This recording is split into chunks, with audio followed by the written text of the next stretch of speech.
네, 안녕하세요. 7월 27일 월요일 새벽기도에 시작하겠습니다. 기도드리겠습니다. 은혜로우신 우리 하나님 아버지, 어제 주님의 날 또 은혜 가운데 지내게 하시고 힘들고 어려운 시간이지만 또 함께 모여 예배드리지 못하지만 또 있는 자리에서 하나님께 영광 돌리게 하신 것 감사합니다. 새로운 한 주간이 시작됩니다. 성령께서 우리와 동행해 주실 것을 믿습니다. 믿음으로 담대히 나가는 한 주간 되게 해 주옵소서. 오늘 하루도 주님 앞에 의탁하옵고 예수님의 이름으로 기도드립니다. 아멘. 찬송가 357장 부르겠습니다. 주 믿는 사람 일어나. 357장입니다.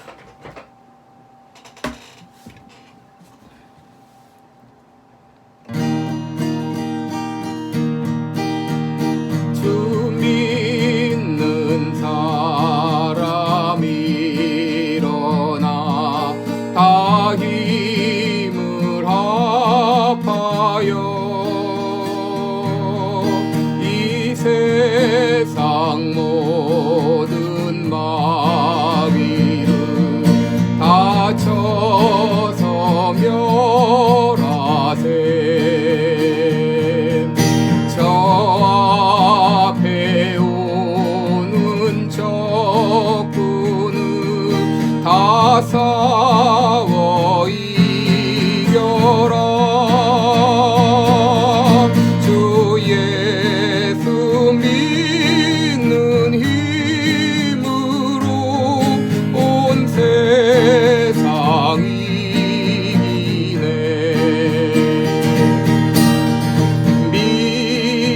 믿음이 이기네. 믿음이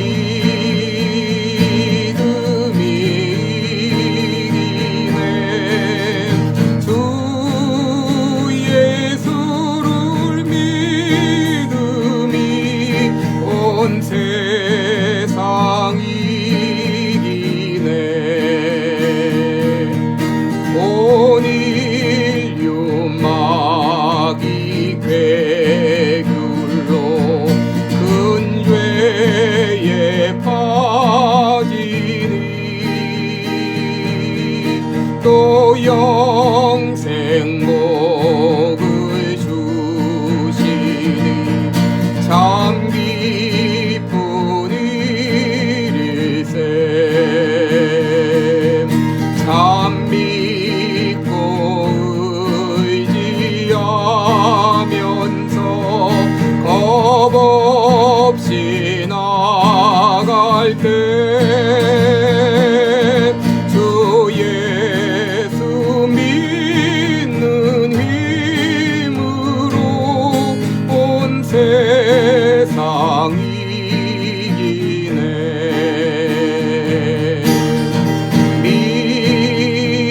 믿음이 이기네. 믿음이 이기네. 주 예수를 믿음이 온 세상 이기네.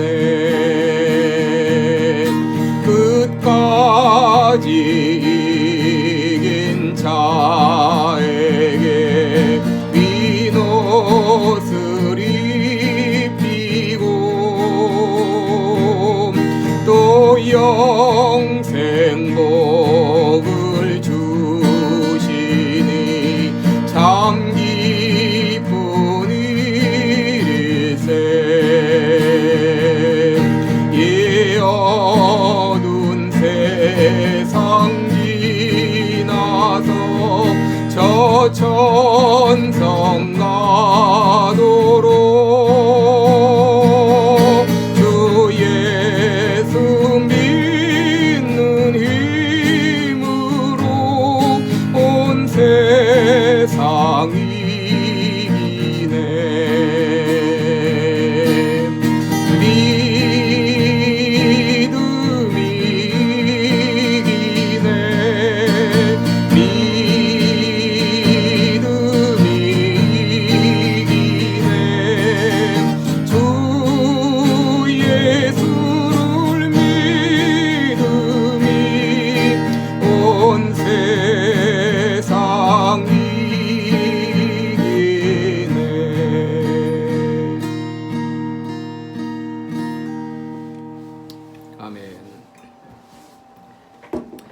네, 우리 오늘은 느헤미야 제4장을 보겠습니다. 느헤미야 4장 1절부터 6절까지 보겠습니다. 우리 본문은 4장 전체지만 시간 관계상 1절부터 6절까지만 보겠습니다. 느헤미야 4장 1절로 6절입니다. 제가 봉독해 드립니다. 산발랏이 우리가 성을 건축한다 함을 듣고 크게 분노하여 유다 사람을 비웃으며 자기 형제들과 사마리아 군대 앞에서 말하여 가로되 이 미약한 유다 사람들의 하는 일이 무엇인가? 스스로 경고케 하려는가? 제사를 드리려는가? 하류에 필력하려는가? 소화된 돌을 흙무더기에서 다시 일으키려는가 하고 암몬 사람 도비아는 곁에 섰다가 가로되 저들의 건축하는 성벽은 여호가 올라가도 곧 무너지리라 하더라.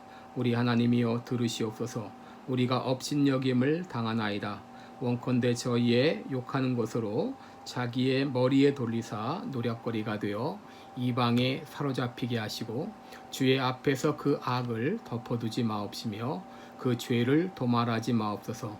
저희가 건축하는 자 앞에서 주의 노를 격동하였음이니이다 하고 이에 우리가 성을 건축하여 전부가 연락되고 고가 절반에 미쳤으니 이는 백성이 마음들여 역사하였음이니라. 아멘. 네, 6절까지 봉독했습니다. 우리 오늘은 업신여김을 당할 때 이런 제목으로 함께 말씀을 나누겠습니다. 여러분, 우리가 오늘 읽은 느헤미야 4장부터 6장까지의 내용은 바로 영적 전쟁, 스피리추얼 월페어에 대한 이야기입니다.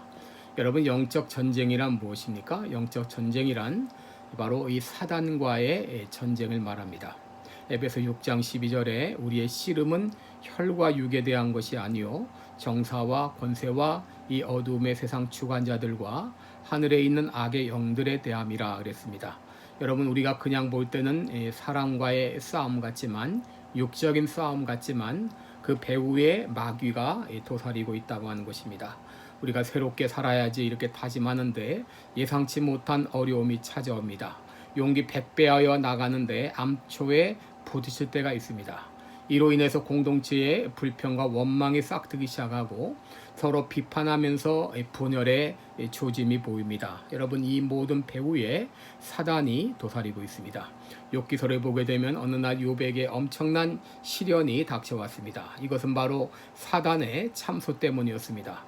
하나님을 경외하고 순종하면서 열심히 살아가던 욥을 시기하여 하나님께 그렇게 참소합니다. 욥의 모든 것을 빼앗아 간다면 그는 더 이상 하나님을 경외하지 않을 것이다 하면서 시험하기 시작합니다. 사도행전 13장 10절을 보게 되면 바울과 바나바가 1차 전도여행 중에 바보라는 곳에서 그곳의 총독 서기오 바울을 만나게 됩니다. 바울과 바나바를 초청해서 그가 말씀을 열심히 듣는데 사단이 박스 엘루마 속에 들어가서 총독으로 예수를 믿지 못하게 힘썼다라고 말합니다. 바로 이 모든 배후에 사단이 도사리고 있습니다.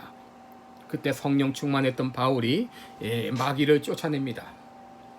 모든 괴계와 악행이 가득한 자여, 마귀의 자식이요, 모든 의의 원수요, 주의 바른 길을 굳게 하기를 그치지 아니하겠느냐 하면서 소리칠 때에 그가 갑자기 소경이 되고 총독이 예수님을 믿는 역사가 일어났습니다. 요한계시록 9장 11절에 보면 사단의 이름이 나오는데 히브리어로는 아바돈, 그리고 헬라어로는 아블론이라고 하는데 그 뜻은 바로 파괴자라는 뜻입니다. 그 이름과 같이 사단은 파괴자입니다. 지금도 하나님의 교회와 가정과 개인을 무너뜨리려고 갖은 발악을 다하고 있습니다. 이런 사단의 계략을 우리가 깨닫는다면 우리는 영적 전쟁에서 승리하게 될 것입니다. 오늘 본문에도 사단이라는 말은 나와 있지 않지만 그러나 그 배후에 사단이 역사하고 도사리고 있는 것을 보게 됩니다. 오늘 본문은 느헤미야의 주도로 예루살렘 성벽 공사를 재건하는 그런 과정인데 이스라엘 백성들이 41개의 팀으로 나누어서 열심히 성벽 재건 공사를 했는데 그런데 뜻하지 않은 난관에 부딪히게 됩니다. 그것은 바로 산발랏, 도비아, 겟셈이 성벽 재건 공사를 하지 못하게 방해한 것입니다. 여러분, 산발랏은 호른 사람입니다. 호론은 예루살렘에서 약 북서쪽으로 18마일 지점에 있는 곳인데, 원래 그는 유대인이 아니었지만 유대인 여자와 결혼하고 그의 딸이 대제사장의 가족과 결혼하면서 유대인이 된 것으로 보여집니다. 도비아는 유대인 이름인데, 도비아의 자녀들은 예루살렘의 탑 클래스의 사람과 결혼하면서, 그러나 그는 여전히 암몬 사람으로 불려지고 있는데, 아마도 페르시아 왕에 의해서 암몬 사람의 총독으로 임명된 것으로 보입니다. 그런데 예레미야가 예루살렘에 도착하자 그들은 자신의 위치가 흔들리는 것을 두려워했던지 성벽 재건 공사를 반대하고 나선 것입니다. 사단이 이들의 마음을 움직여서 방해하기 시작했는데, 4장 1절 이하를 보면 산발랏이 성을 건축한 다음을 듣고 크게 분노하여 유다 사람을 비웃으며 자기 형제들과 사마리아 군대 앞에서 말하여 가로되, 이 미약한 유다 사람들의 하는 일이 무엇인가? 스스로 경곡해 하려는가? 제사를 드리려는가? 하루에 필력하려는가? 소화된 돌을 흙무더기에서 다시 일으키려는가? 하면서 비웃었습니다. 4장 3절을 보게 되면 도비아는 곁에 섰다가 저들의 건축하는 성벽은 여호가 올라가도 곧 무너지리라 하면서 업신여겼습니다. 여러분, 사단이 우리를 시험할 때 심리적인 요소가 있어요. 사기가 떨어지도록 조롱하고 경멸하는 것입니다. 이런 업신여김을 받게 되면 마음 깊은 곳까지 심한 상처와 절망감을 심어주게 되어 스스로 자포자기하게 하는 것입니다. 더구나 이들은 생명을 위협하기까지 했습니다. 4장 7절로 8절을 보면 산발랏과 도비아와 아라비아 사람들과 암몬 사람들과 아스도 사람들이 예루살렘 성이 중수되어 그 퇴락한 것이 수보되어 간다 함을 듣고 심히 분하여 다 함께 꾀하기를 예루살렘으로 가서 쳐서 요란하게 하자라고 했습니다. 또 10절에 보면 유다 사람들이 힘이 쇠약하여 성을 건축하지 못할 것이라고 조롱을 합니다. 또 4장 11절에는 우리의 대적은 이르기를 저희가 알지 못하고 보지 못하는 사이에 우리가 저희 중에 달려 들어가서 살육하여 역사를 그치게 하리라. 그리고 12절에는 유다 사람들도 각처에서 와서 10번이나 오라고 위협했습니다. 이렇게 조롱하고 심지어 생명의 위협까지 가하는 이런 상황에서 얼마든지 자포자기할 수 있습니다. 이젠 끝났어. 이제는 가망이 없어. 더 이상 한다고 하는 건 무리야. 이렇게 생각할 수 있는데, 느헤미야는 이 시험을 이겨냈습니다. 이 원수의 조롱과 원수의 업수의 여김을 이겨냈습니다. 어떻게 느헤미야가 이 시험을 이겨냈을까요? 첫째, 그는 업신여김을 당할 때 먼저 하나님 앞에 기도했습니다. 4절에 보시면 우리 하나님이여 들으시옵소서, 우리가 업신여김을 당하나이다. 원컨대 저의 욕하는 것으로 자기의 머리에 돌리사 노략거리가 되어 이방에 사로잡히게 하시고 주의 앞에서 그 악을 덮어두지 마옵소서. 느헤미야는 자신을 향해 비웃는 자들을, 자신을 업신여기들을 자들을 향해서 맞선 것이 아니라 하나님 앞에 기도했습니다. 우리 하나님이여 들으시옵소서. 그는 마음에 끓어오르는 분노를 삭히면서 절망과 괴로움을 주님 앞에 쏟아놓으며 기도했습니다. 조지 밀러는 말하기를 무릎으로 싸우는 것을 배우지 못한 사람들은 아직 기독교 신앙의 ABC를 모르는 사람이다 그랬습니다.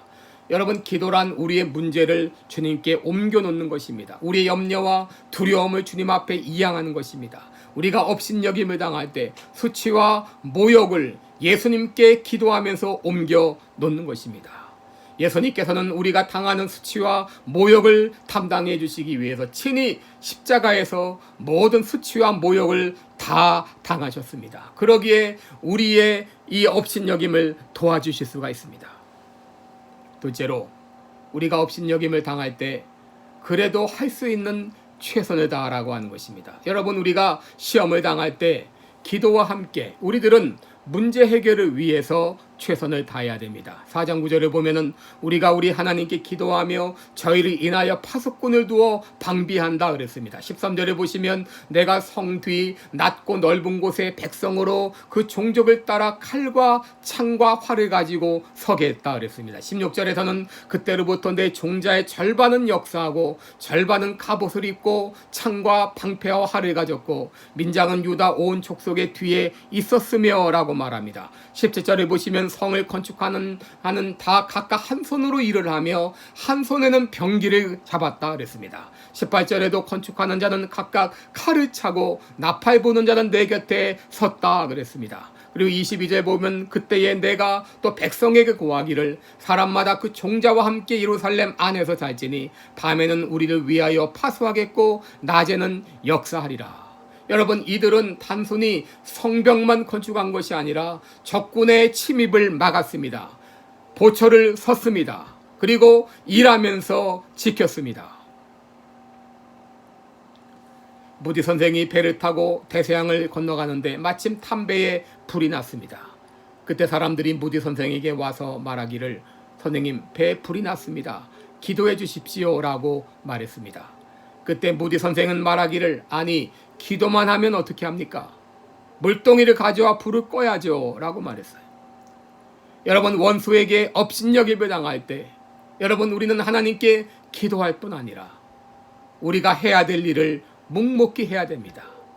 그럴 때 하나님께서 도와주실 것입니다. 셋째로, 우리가 업신여김을 당할 때 우리들은 하나님을 바라보아야 됩니다. 여러분, 14절을 보시면 내가 돌아본 후에 일어나서 귀인들과 민장과 남은 백성에게 고하기를 너희는 저희를 두려워 말고 지극히 크시고 두려우신 주를 기억하고 그랬습니다. 여러분, 여기서 하나님을 어떤 분으로 소개하고 있습니까? 지극히 크시고 두려우신 주라 그렇게 말했어요.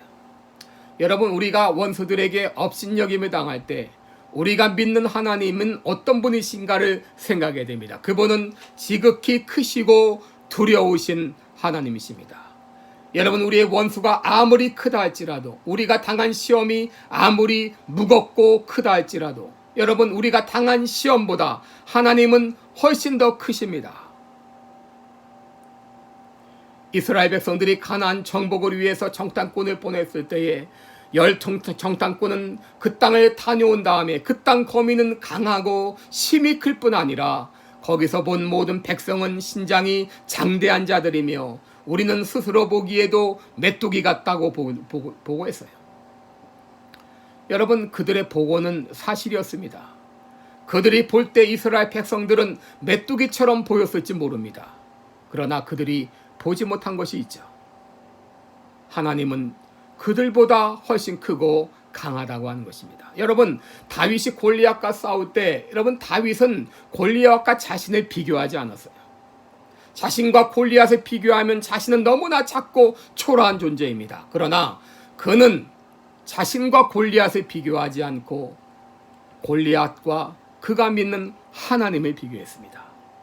골리앗이 아무리 장대할지라도 하나님이 보실 때는 너무나 작고 미약한 존재입니다.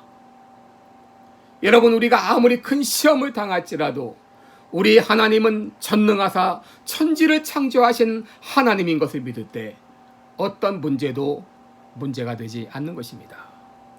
영국의 유명한 설교가인 스퍼전에게 한 신학생이 찾아와 물었습니다. 목사님도 낙심하신 적이 있습니까? 그때 스퍼전은 이렇게 대답했다고 합니다. 적어도 지난 20년 동안은 낙심한 적이 없다네. 나는 내 삶에 늘 중요한 원리를 적용하고 있는데 그것은 바로 계속해서 주님을 바라보는 것이라네. 그랬어요. 이것이 바로 낭망을 모르고 살아가는 비결이라네. 우리가 당한 시험이 아무리 클지라도, 원수가 우리를 아무리 업신여기다 할지라도 우리가 믿는 하나님을 바라볼 때 우리는 어떤 시험도 이겨낼 수 있습니다. 20절을 보시면 우리 하나님이 우리를 위하여 싸우시리라 그랬습니다. 크고 지극히 강하신 하나님께서 우리를 위해 싸우실 때 우리에게 두려움은 없습니다. 때로 원수는 우리를 조롱합니다. 우리는 원수에게 업신여김을 당할 때가 있습니다. 그러나 우리가 믿는 하나님은 지극히 크고 강하신 하나님이십니다. 그 하나님을 바라볼 때 우리는 어떤 시험도 이겨낼 수 있습니다. 하나님께서 우리를 위해서 싸워주실 것을 믿습니다. 기도하겠습니다. 은혜로우신 우리 하나님 아버지, 우리가 때로 악한 마귀로 인하여서 조롱을 당하고 업신여김을 당하고 엄청난 시련에 부딪힐 때가 있습니다. 그러나 아무리 대적이 크고 강할지라도, 시련이 아무리 무거울지라도, 클지라도 우리가 믿는 하나님은 크신 하나님, 지극히 크시고 강하신 하나님이십니다. 그 하나님을 바라보며 기도할 때 하나님이 도와주십니다. 하나님이 싸워주십니다. 어떤 시험도 우리에게 두려움의 대상이 아닙니다. 그 하나님을 바라보며 시험을 넉넉히 싸워 이겨나가는 우리 모두가 되게 하여 주옵소서. 감사드리옵고 예수님의 이름으로 기도드리옵나이다. 아멘. 네, 오늘도 더운 날씨에 건강하시고 또 각별히 또 코로나 바이러스에 유의하시면서 그러나 담대하고 당당하게 살아가는 그런 하루가 되시기를 바랍니다. 고맙습니다.